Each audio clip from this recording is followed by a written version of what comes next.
नमस्कार मंडळी, तुमचं पुन्हा एकदा स्वागत आहे चॅनलवरती। आजच्या व्हिडिओमध्ये आपण खूप इंटरेस्टिंग टॉपिक घेऊन आलो आहे, ज्याच्याबद्दल आपल्याला बरेचसे डाऊट असतात। तो म्हणजे आहे SGB।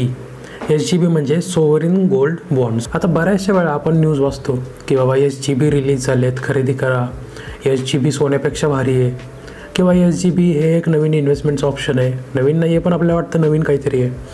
पण मग हे सगळं असतं काय, ह्याच्याबद्दल पूर्ण गाईड आज आपण बघूया की बाबा नक्की हे खरेदी कसं करायचं, हे सेफ असतं का, हे खरेदी करण्यासाठी आपल्याला काय करावं लागतं, त्यासोबतच आपण कधीही खरेदी करू शकतो का, आणि हे खरेदी केल्यानंतर टॅक्स कशा असतात, ह्या सगळ्या गोष्टी। त्यासोबतच ॲडिशनली मी ह्याचे फायदे आणि तोटे, जे तोटे कोणी सांगत नाही SGB बद्दलचे, ते पण मी ह्या व्हिडिओमध्ये कव्हर केलेत।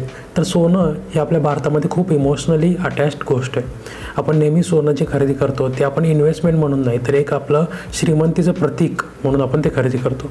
आणि सोनं विकणं हा तर आपल्या डोक्यात कधी विचारच नाही येत। पण जर का आपल्याला एक इन्व्हेस्टमेंट म्हणून सोन्याकडे बघायचं असेल तर SBG हा एक खूप मस्त ऑप्शन आहे। आता सोन्यामध्ये इन्व्हेस्टमेंट करण्याचे 2-3 टाईप आहेत। पहिली गोष्ट म्हणजे तुम्ही स्टॉक मार्केटवरती जाऊन गोल्ड पीस घेऊ शकता, किंवा तुम्ही गोल्डच्या म्युच्युअल फंडमध्ये खरेदी करू शकता, किंवा तुम्ही SBG खरेदी करू शकता। आणि दुसरं जे आहे ते फिजिकल गोल्ड तुम्ही खरेदी करू शकता। तर मग आता SGB एवढं काय भारी आहे तर आपण आज या व्हिडिओमध्ये बघूया। पहिली गोष्ट म्हणजे आपण SBG म्हणजे काय हे समजून घेऊया। आता SBG म्हणजे काय, सोवरिन गोल्ड बॉन्ड्स। आता सोवरिन म्हणजे काय की रूलर, जे रूलर असतात त्याला सोवरिन म्हणतात।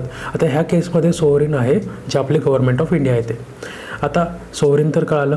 आता त्यानंतर जे आहे गोल्ड म्हणजे काय, गोल्ड म्हणजे सोनं। पुढचा पार्ट आहे की बॉन्ड। आता बॉन्ड म्हणजे काय असतं की हे गव्हर्नमेंट डॉक्युमेंट असतं, ह्याच्या थ्रू आपण गव्हर्नमेंटसोबत एक कॉन्ट्रॅक्ट करतो किंवा एक बॉन्ड करतो की आम्ही तुम्हाला पैसे देणार, त्याबदली तुम्ही आम्हाला इंटरेस्ट द्या त्या पैशांवरती। तर आता हे आपल्याला कळालं की सोवरिन गोल्ड बॉन्ड काय असतं। तर आपला प्रश्न पडेल की यार हे सोवरिन गोल्ड बॉन्ड जे आहे हे सेफ असतं का? ऑब्वियसली, कारण की हे तर गव्हर्नमेंट देतो आहे ना, तर ह्याच्यावरती डिफॉल्ट होण्याचा काही चान्स नाही आहे। तर आता आपण विचार कराल की मग सोनं का नाही घ्यायचं, हेच का घ्यायचं? तर आता ह्याचे फायदे काय आहेत आणि तोटे काय आहेत आपण लवकरच बघूया। पण आता ह्याचा जर का आपण विचार केला तर सोन्यामध्ये इन्व्हेस्टमेंट करणं हे आपल्याला आपला पोर्टफोलिओ डायव्हर्सिफाय करण्यामध्ये खूप चांगली गोष्ट आहे। आता डायव्हर्सिफाय म्हणजे काय, आता आपण जे आपण इन्व्हेस्टमेंट करतो, आपण स्टॉक मार्केटमध्ये टाकलं, थोडंफार रिअल इस्टेटमध्ये टाकलं, थोडंफार आपण काहीतरी सोनं वगैरे घेतलं, किंवा आपण अजून कोणतं तरी इन्व्हेस्टमेंट केलं, FD वगैरे केलं, तर ह्या सगळ्या गोष्टींमध्ये डायव्हर्सिफाय करणं का महत्त्वाचं असतं। कारण की कधी कधी स्टॉक मार्केटवरती जातं, कधी कधी खाली जातं, सोनं वरती जातं खाली जातं, आणि कधी कधी रिअल इस्टेटची प्राईस वाढते कमी होते। पण ह्या सगळ्या गोष्टी केल्यामुळं जर का आपण प्रत्येक ठिकाणी थोडं इन्व्हेस्टमेंट केली असेल तर फायदा हे होतं की आपल्याकडं एक चांगला ॲसेट तयार होतं, चांगली आपली वेल्थ तयार होते। तर ह्यासाठी हे SBG एक चांगला ऑप्शन आहे, कारण की आपल्याला बऱ्याचशा ठिकाणी इन्व्हेस्टमेंट केल्यानंतर आपला एक पोर्टफोलिओ चांगला स्ट्रॉंग होत जातो। आता जर का आपण गोल्डचा परफॉर्मन्स बघितला, मागच्या 10 ते 12 वर्षामध्ये आपल्याला आरामात 10 ते 12% रिटर्न मिळालेलं आहे। फक्त जर का बघितलं, आता तुम्ही स्क्रीनवरती बघू शकत असाल की 13, 14, 15च्या आसपास ते रिटर्न जरा कमी होते, पण बाकी टाईम रिटर्न चांगले मिळाले। आता आपण बघूया की SGB खरेदी केल्यानंतर ह्याचा फायदा काय होतो। आता जर का तुम्ही सोनं खरेदी केलं, तर सोनं तुम्ही खरेदी केलं, तुम्ही घरात ठेवलं, त्याचा फायदा काय झाला, त्याच्यावरती तुम्ही जी सोन्याची प्राईस वाढेल तेवढीच वाढेल ना, त्याच्यावरती तुम्हाला एक्स्ट्रा पैसे काय नाही मिळत। पण जर का तुम्ही SBG खरेदी केलं तर याच्यामध्ये तुम्हाला दरवर्षी 2.5% इंटरेस्ट मिळतो। म्हणजे तुमच्या सोन्याची व्हॅल्यू आहे ती आहेच, त्यासोबतच तुम्हाला 2.5% इंटरेस्ट पण मिळतो। आता हे जे SBG आहे ह्याची व्हॅल्यू कशी ठरते, आता जे पण तुमचं सोन्याचं 1 ग्रॅमचं जी व्हॅल्यू असेल तेवढीच SBG एका युनिटची व्हॅल्यू असते। म्हणजे आता समजा आज सोन्याची व्हॅल्यू 71,000 चालू आहे, तर त्यातलं 1 ग्रॅमची व्हॅल्यू झाली 7,000 किंवा 7,100, तर SBGच्या एका युनिटची किंमत 7,100 रुपये असणार। पण जेव्हा आपण गव्हर्नमेंट हे इश्यू करतं, मग गव्हर्नमेंट इश्यू करतं म्हणजे कोण करतं, जे RBI असतं, RBI जी बँक आहे ती गव्हर्नमेंटच्या बिहाफमध्ये हे रिलीज करतं। मग आपण ते खरेदी करणार RBI कडून, आणि आपण ते खरेदी करून आपल्याकडे ठेवणार। मग 1 युनिटची किंमत झाली 7,100, असे आपण पाहिजे तेवढे युनिट खरेदी करू शकतो। पण त्यावरती पण एक मिनिमम आणि मॅक्सिमम लिमिट आहे, ते पण आपण व्हिडिओमध्ये पुढे बघूया। आता पहिली गोष्ट म्हणजे जेव्हा आपण हे खरेदी करतो त्यावेळेस आपल्याला 2.5%चा इंटरेस्ट मिळाला दर वर्षाला। आणि त्यासोबतच जे पण आता ॲसेटची व्हॅल्यू वाढेल, म्हणजे जे गोल्डची व्हॅल्यू वाढत जाते दरवर्षी, त्यानुसार तुमच्या बॉन्डची पण व्हॅल्यू वाढत जाते। म्हणजे आता जर का 71,000ला आहे आणि तुम्हाला जेव्हा विकायचा असतो 8 वर्षानंतर, म्हणजे 8 वर्षाचा लॉक इन पिरियड असतो, मॅच्युरिटी पिरियड असतो ॲक्च्युली, तर 8 वर्षानंतर विकताना जर का त्याची 71,000ची व्हॅल्यू झाली 1 लाख रुपये समजा, तर तुमच्या 1 लाख रुपयाला ते तुमचे बॉन्ड विकले जाणार। जर का तुम्ही 10 घेतले असतील तर, जर का 1 घेतला असेल तर मग ते 10,000ला विकलं जाणार। तर अशा पद्धतीने याची व्हॅल्यू ठरते। म्हणजे तुम्ही तुमच्या ॲसेटची, तुमच्या बॉन्डची पण व्हॅल्यू वाढते, जर वाढली तर ते चांगलं, आणि त्यासोबतच तुम्हाला दर वर्षाला 2.5% इंटरेस्ट पण मिळतो. पण आता हे 2.5% इंटरेस्ट कसं मिळतो बघा, हे दर 6 महिन्याला तुम्हाला निम्मा मिळतो. आता आपण एक एक्झाम्पल घेऊन बघूया. समजा तुम्ही जर का 1,000 रुपये इन्व्हेस्ट केले तर त्याच्यावरती तुम्हाला 2.5% दरवर्षी इंटरेस्ट मिळतो, म्हणजे तुम्हाला 25 रुपये मिळतात दरवर्षी. आणि त्यावरती जर का तुम्हाला 6 महिन्यात इंटरेस्ट मिळणार आहे गव्हर्नमेंटकडून, तर तो कसा डिवाइड होतो, तर पहिल्या 6 महिन्यामध्ये तुम्हाला 12.5 रुपये आणि दुसऱ्या 6 महिन्यात 12.5 रुपये तुमच्या अकाउंटवरती येतात. आणि हा इंटरेस्ट जो आपण कमवतो हा सिम्पल इंटरेस्ट आहे, हा कंपाऊंडेड इंटरेस्ट नाही. आणि जर का सिम्पल आणि कंपाऊंड इंटरेस्टबद्दल जर का तुम्हाला जास्त क्लॅरिटी नसेल, मला कमेंटमध्ये सांगा, मी त्यातल्या डिफरन्सचा व्हिडिओ नक्की बनवेन. पण कंपाऊंड इंटरेस्टचा मी व्हिडिओ बनवला आहे, तो इथं तुम्ही क्लिक करून बघू शकता. आता आपण बघूया की हे जे 1 ग्रॅमचं जे गोल्ड तुम्ही खरेदी करता, म्हणजे 1 युनिट जे खरेदी करता त्याचं व्हॅल्यू कशी ठरते. आता हे जे आपण 1 युनिट घेतलं असेल किंवा जेवढे पण युनिट घेतले असतील त्याच्यावरती टॅक्सेशन कसं असतं ते आपण आता बघूया. पहिली गोष्ट म्हणजे जेव्हा पण तुम्ही खरेदी करता ते 8 वर्षाची त्याची मॅच्युरिटी पिरियड असतो. मग 8 वर्षानंतर गव्हर्नमेंट ते माघारी घेतं आणि त्याच्यानंतर तुम्हाला जे पण त्याचं ॲप्रिशिएशन मिळालं ते तुमच्या बँक अकाउंटमध्ये ट्रान्सफर होतं. 8 वर्षाच्या आधी पण तुम्ही ते खरेदी केलेले विकू शकता 5 वर्षानंतर. पण 5 वर्षानंतर जे विकता तुम्ही त्याच्यावरती तुम्हाला टॅक्स पे करावा लागतो. त्यासोबतच तुम्ही 1 वर्षात पण खरेदी करून विकू शकता, पण ते विकणार कुठं, तुम्ही स्टॉक मार्केटवरती त्याला ट्रेड करू शकता आणि त्याच्यावरती तुम्हाला जे पण तुमच्या टॅक्स ब्रॅकेट असेल त्यानुसार तुम्हाला टॅक्स पे करावा लागतो. पण 8 वर्षानंतर जे तुम्ही विकता त्याच्यावरती तुम्हाला काहीही टॅक्स पे नाही करावं लागत, कारण की तुम्ही ॲज इट इज तुमच्या ॲसेटची जी व्हॅल्यू वाढली ती तुमच्या अकाउंटमध्ये येते, त्यावरती तुम्हाला 0 टॅक्स पे करावा लागतो.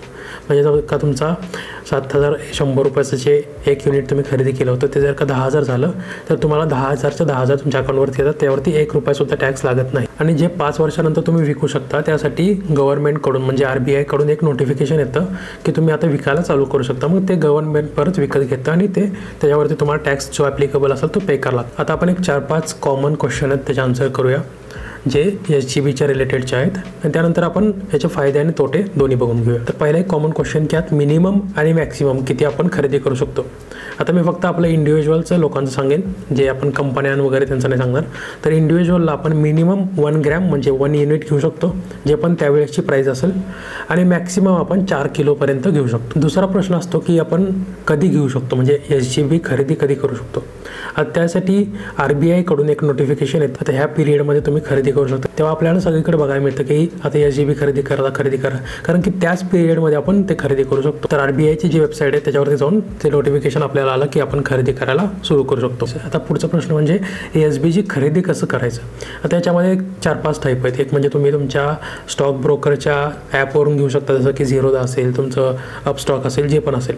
दुसरं आहे तुमच्या बँकेच्या वेबसाईटवरून तुम्ही खरेदी करू शकता, म्हणजे तुमचे SBI, HDFC, कोणती ICICI जे पण असेल त्याच्यावरून सुद्धा तुम्ही खरेदी करू शकता. तर याच्यासाठी तुमच्याकडे एक डीमॅट अकाउंट असणं गरजेचं असतं, कारण की जे पण तुम्ही खरेदी करता हे सगळे तुमच्या डीमॅट अकाउंटवरती जाते आणि तिथं ते स्टोअर होऊन जातं.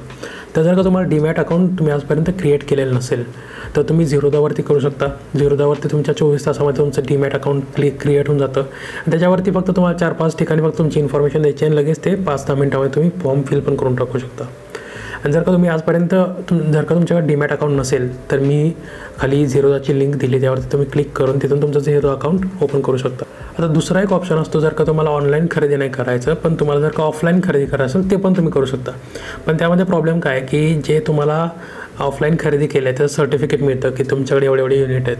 ते सर्टिफिकेट तुम्हाला 8 वर्षांपर्यंत जपून ठेवावं लागतं, कारण की त्याच्या आधी तुम्ही विकू नाही शकत आणि जर का विकलं तर टॅक्स लागतो. मग 8 वर्षांपर्यंत नीट ॲज इट इज ठेवावं लागतं.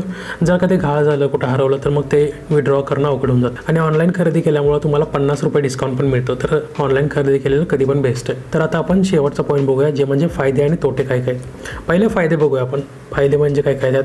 पहिली गोष्ट म्हणजे तुम्हाला सिक्युरिटी गरज नाही, कारण की जेव्हा आपण फिजिकल गोल्ड खरेदी करतो त्याच्यामध्ये आपल्याला ते नीट सांभाळून ठेवावं लागतं. जास्त खरेदी केलं 4-1 किलो जे आता ह्यात लिमिट आहे तेवढं खरेदी केलं तर तुम्हाला लॉकरमध्ये पण ठेवावं लागतं बँकेच्या, मग त्यासाठी अजून खर्च येतो. दुसरी गोष्ट म्हणजे याच्यावरती काहीही मेकिंग चार्जेस नाही आहेत. म्हणजे काय की जेव्हा पण तुम्ही सोनं खरेदी करता त्याच्यावरती ॲटलिस्ट 6 ते 7% मेकिंग चार्जेस असतात, म्हणजे ते त्याची ज्वेलरी बनवण्यासाठीचे. तर याच्यावरती तसं पण काही नाही आहे.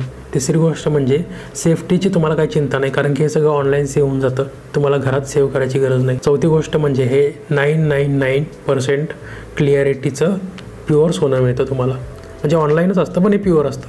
कारण की ऑफलाईन जेव्हा घेतो आपण त्यामध्ये भेसळ असण्याची शक्यता असते, पण असतंच असं नाही, पण असू शकते. पण याच्यामध्ये तुम्हाला 100% चांगल्या क्वालिटीचं, म्हणजे 100% म्हणजे 999 क्वालिटीचं सोनं मिळून जातं. 5वा पॉईंट म्हणजे चोरी होण्याची आणि घाळ होण्याचा काही चान्स नाही, कारण की ऑनलाईन सेवा आहे. फिजिकल गोल्ड तरी कुठेतरी ठेवलं जातं, त्याची काहीतरी एखादी स्प्रिंग तुटली, काहीतरी झालं तर त्याचे परत ते अजून चार्जेस लागतात, तसं याच्यामध्ये काही नाही आहे. 6वा पॉईंट म्हणजे याच्यावर तुम्ही इंटरेस्ट कमवता. आता जे फिजिकल गोल्ड आहे त्याच्यावरती तुम्ही घरात घेऊन ठेवल्यानंतर त्याच्यावर तुम्हाला इंटरेस्ट नाही मिळत, पण याच्यावरती तुम्ही इंटरेस्ट पण कमवत राहता. आणि 7वा पॉईंट म्हणजे याच्यावरती कॅपिटल गेन काहीच नाही, म्हणजे 0 कॅपिटल गेन लागतो. जर का तुम्ही एखादा स्टॉक घेतला असेल तर त्यावरती तुम्हाला जेव्हा विकता त्याच्यावरती तुम्हाला टॅक्स पे करावा लागतो, पण याच्यावरती जे पण ॲसेट आहे त्याची व्हॅल्यू जेवढी ॲप्रिशिएट झाली त्याच्यावरती तुम्हाला काहीच पे करावं लागत नाही. आता आपण बघूया की ह्याचे तोटे काय आहेत, जे आजपर्यंत कोणीच डिस्कस नाही केले. तोटा पहिला काय आहे की हे जे गोल्ड आपण खरेदी करतो त्याची 8 वर्षापर्यंतची मॅच्युरिटी आहे आणि त्याच्यानंतर ते तुम्ही विकायलाच लागतं. असं नाही म्हणू शकत की बाबा गोल्डची प्राईस वाढत चालली आहे तर मी सोनं ॲज इट इज माझ्याकडेच ठेवून देतो. नाही, 8 वर्षानंतर तुम्हाला कंपल्सरी विकायलाच लागतं माघारी गव्हर्नमेंटला. आणि दुसरा तोटा हे आहे की सोन्याची प्राईस 8 वर्षानंतर वाढलेलीच असेल असं नाही सांगू शकत, कारण की जे आपण आता चार्ट बघितला त्यामध्ये 13, 14, 15 ह्या वर्षांमध्ये सोन्याची प्राईस वाढलेली नव्हती. आणि जर का आपण त्या वेळेमध्ये आपल्याला जर का विकायचं असेल 8 वर्ष तेव्हा पूर्ण होत असतील तर मग तेव्हा जर का वाढली नाही तर मग आपल्याला तोटा होऊ शकतो. पण आपल्याला जो इंटरेस्ट येतो तरी ॲटलिस्ट मिळतच राहतो. तर हे सगळे तोटे ह्या SGBचे पण आहेत. तर जर का तुम्हाला डायव्हर्सिफिकेशन करायचं असेल तुमच्या ॲसेटचं, तुमच्या पोर्टफोलिओचं, तर हा एक खूप चांगला ऑप्शन आहे. गव्हर्नमेंटने बॅक केलेला आहे, ह्याच्यावर तुम्ही इंटरेस्ट पण कमवता, टॅक्स पण कमी आहे. तर ह्या सगळ्या गोष्टी आहेत आणि आपली एक इन्व्हेस्टमेंट चांगली होते. जर का तुम्हाला हा व्हिडिओ आवडला असेल तर ह्या व्हिडिओला लाईक करा, चॅनलला सबस्क्राईब करा आणि जे पण तुमचे मित्र आहेत आणि जे पण तुमची फॅमिली आहे त्यांना हा व्हिडिओ शेअर करा, जेणेकरून त्यांना कळेल की फिजिकल गोल्डपेक्षा अजून एक चांगला ऑप्शन आहे ज्याच्यावरती आपण इन्व्हेस्टमेंट करत राहू शकतो. आणि जर का तुम्हाला SGBबद्दल काहीही डाऊट असतील तर मला कमेंटमध्ये नक्की विचारा. Thank you for watching. Stay curious. Bye bye.